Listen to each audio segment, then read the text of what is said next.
எல்லாத்துக்குமே வணக்கங்க. எல்லாம் எப்படி இருக்கிறீங்க? நல்லா இருக்கிறீங்களா? இன்னைக்கு நம்ம சேனல்ல என்ன பதிவு பார்க்க போறோம்னு பார்த்தீங்கன்னா, எல்லாத்துக்கும் பயனுள்ள பதிவு தான் நம்ம பார்க்க போறோங்க. என்ன பதிவுன்னு பார்த்தீங்கன்னா, கண் திருஷ்டியெல்லாம் நீங்க நம்ம வீட்லயே ஒரு சின்ன பரிகாரம் செய்ய போறோங்க. இது எல்லாத்துக்கும் தெரிஞ்சது தாங்க. கிராமப்புறங்கள் இந்த மாதிரி பயன்படுத்துவாங்க. நீங்களும் இந்த மாதிரி பயன்படுத்துங்க. சின்ன பதிவாக இருந்தாலும் உங்களுக்கு பயனுள்ளதாக இருக்குன்னு நான் நினைக்கிறேங்க. வாங்க என்ன பதிவுன்னு பார்க்கலாம்.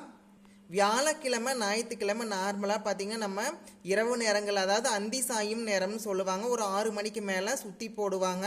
குட்டி குழந்தைங்கள்லாம் இருப்பாங்க பார்த்தீங்களா, குழந்தைங்களுக்கு அடிக்கடி பார்த்தீங்கன்னா சினுங்கிட்டு இருப்பாங்கன்னு சொல்லுவாங்க. அடிக்கடி அழுதுகிட்டே இருப்பாங்க. அந்த மாதிரி இருக்கிறவங்களும் கூட இதை பயன்படுத்தலாங்க. என்னன்னு பார்த்தீங்கன்னா, நான் இதுக்கு தேவையான பொருள் என்ன எடுத்து வச்சிருக்கிறேன்னு பார்த்தீங்கன்னா, நார்மலாக சமையலுக்கு பயன்படுத்துவோம் பார்த்தீங்களா, உப்பு தான் நான் எடுத்து வச்சிருக்கிறேங்க. உப்பு ஒரு 1.5 ஸ்பூன் அளவு நான் எடுத்து வச்சிருக்கிறேங்க. அதுக்கடுத்து பார்த்தீங்கன்னா காய்ந்த மிளகாய், அதாவது முழு மிளகாயும் இருக்கணுங்க. ஒரு சிலர் பார்த்தீங்கன்னா மிளகாயோட விதைகள் எல்லாம் போடுவாங்க. நீங்கள் அந்த மாதிரி போடக்கூடாதுங்க. இந்த மாதிரி பரிகாரத்துக்கு 3 மிளகாய் போதுங்க. முழு மிளகாயாக இருக்கணுங்க. பச்சை மிளகாய் எல்லாம் போடக்கூடாதுங்க. இந்த மாதிரி காய்ந்த மிளகாய் மட்டும்தான் நம்ம போடணுங்க. அதுக்கடுத்து பார்த்தீங்கன்னா நம்ம சமையலுக்கு பயன்படுத்துகிற மிளகு தான் நம்ம போட போகிறோங்க. மிளகு நீங்கள் ஒரு குத்து மதிப்பாக கூட எடுத்துக்கலாங்க. ஒரு 10 அல்லது 15 கூட நீங்கள் எடுத்துக்கலாங்க. நம்ம அடுத்ததான் பார்க்க போகிற பொருள் பார்த்தீங்கன்னா, நான் வெண்கடுகு தான் எடுத்து வச்சிருக்கிறேங்க. உங்ககிட்ட வெண்கடுகு இருந்தால் நீங்கள் வெண்கடுகு எடுத்துக்கலாங்க. இல்லைன்னா நீங்கள் நார்மலாக சமையலுக்கு பயன்படுத்துவோம் பார்த்தீங்களா, கடுகு பிளாக் கலர் இருக்கும் பார்த்தீங்களா, சமையல் கடுகு, அது கூட நீங்கள் எடுத்துக்கலாங்க. வெண்கடுகு நாட்டு மருந்து கடைகளில் கிடைக்குங்க. நீங்கள் ஒரு 10 ரூபா 15 ரூபாய்க்கு வாங்கினாவே பல டைம் யூஸ் பண்ணலாங்க. எல்லா நாட்டு மருந்து கடைகள்லையுமே கிடைக்குங்க. அந்த கருப்பு கடுகை விட இந்த மாதிரி வெண்கடுகு தான் அதிகமான பவருங்க. நம்ம சுற்றி போடுறக்கெல்லாம் முடிஞ்சளவு நீங்கள் இது வாங்கிக்கோங்க.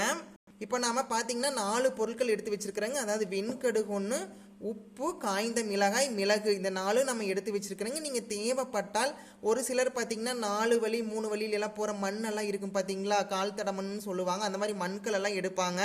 நீங்கள் உங்கள் வீட்டில் கால்நடைகள் எல்லாம் வச்சுருந்தீங்கன்னா பருத்தி கொட்டைன்னு சொல்லுவாங்க. அது கூட நீங்கள் தேவைப்பட்டால் எடுத்துக்கலாங்க. நீங்கள் இந்த 4 பொருள் மட்டும் கூட பயன்படுத்திக்கலாங்க. இந்த 4 பொருள் நம்ம எடுத்தாச்சுங்க. எப்படி பயன்படுத்துறதுன்னு பார்க்கலாம் வாங்க. நீங்கள் இந்த மாதிரி தேங்காய் தொட்டியில் கூட இந்த எல்லா பொருளையும் போட்டுக்கலாங்க. இப்போ பார்த்தீங்கன்னா நான் அந்த பொருளை எல்லாமே இந்த மாதிரி தேங்காய் தொட்டியில் போட்டேங்க. நீங்கள் மாதிரி இந்த தேங்காய் தொட்டியில் போடுற மாதிரி இருந்துச்சுன்னா நீங்கள் இந்த மாதிரி கற்பூரம் விற்கும் பார்த்தீங்களா, கற்பூரம் ஒரு 2 அல்லது 3 போட்டுக்கலாங்க. இல்லைன்னா நம்ம அரிசியெல்லாம் எடுப்போம் பார்த்தீங்களா, படின்னு சொல்லுவாங்க பார்த்தீங்களா, அதில் கூட நீங்கள் பயன்படுத்தலாங்க. இப்போ பார்த்தீங்கன்னா இந்த பொருளெல்லாம் எடுத்தாச்சுங்க. இந்த பொருளை எடுத்ததுக்கப்புறம் நம்ம வீட்டில் வயது முதிர்ந்த பெண்கள் எல்லாம் இருப்பாங்க பார்த்தீங்களா, தாத்தா பாட்டி அந்த மாதிரி சொல்லுவோம் பார்த்தீங்களா, ஆண்கள் இந்த மாதிரி செய்கிற மாதிரி இருந்தால் வயதுக்கு முதிர்ந்த தாத்தா அந்த மாதிரி இருக்கிறவங்க எடுத்துக்கலாங்க. இல்லைன்னா நம்ம வீட்டில் பாட்டிகள் இருப்பாங்க பார்த்தீங்களா, அவங்கள கூட இந்த மாதிரி பரிகாரத்தை செய்ய சொல்லலாங்க. நம்ம கிழக்கு முகமாக உட்காந்துக்கணுங்க. கிழக்கு முகமாக உட்காந்து வலது பக்கம் 3 சுத்து, இடது பக்கம் 3 சுத்து சுற்றணுங்க.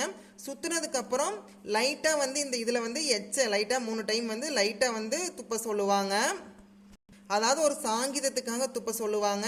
எத்தனை பேர் இருந்தாலும் கிழக்கு முகமாக உட்காந்து செய்யணுங்க. முடிஞ்சளவு பார்த்தீங்கன்னா இந்த பரிகாரத்தை பெண்கள் செய்யலாங்க. பெண்கள் இல்லாத பட்சத்தில் ஆண்களும் செய்யலாங்க. அதாவது வயது முதிர்ந்தவங்க தான் செய்யணுங்க.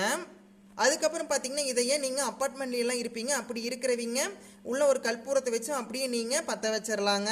உங்களுக்கு இடவசதி இருந்தால் நீங்கள் வீட்டுக்கு வெளியில் கூட பற்ற வைக்கலாங்க. நீங்கள் இந்த பரிகாரத்தை ஞாயிற்றுக்கிழமை வியாழக்கிழமை 2 நாளில் செய்யலாங்க. கட்டாயமாக ட்ரை பண்ணி பாருங்கள். இதில் ஏதாச்சும் டவுட் இருந்தால் கமெண்ட் பண்ணுங்கள். மறக்காமல் நான் சொல்கிறேங்க. இந்த பதிவு உங்களுக்கு பயனுள்ளதாக இருக்குன்னு நினைக்கிறேங்க. நம்ம அடுத்த பதிவில் பார்க்கலாங்க.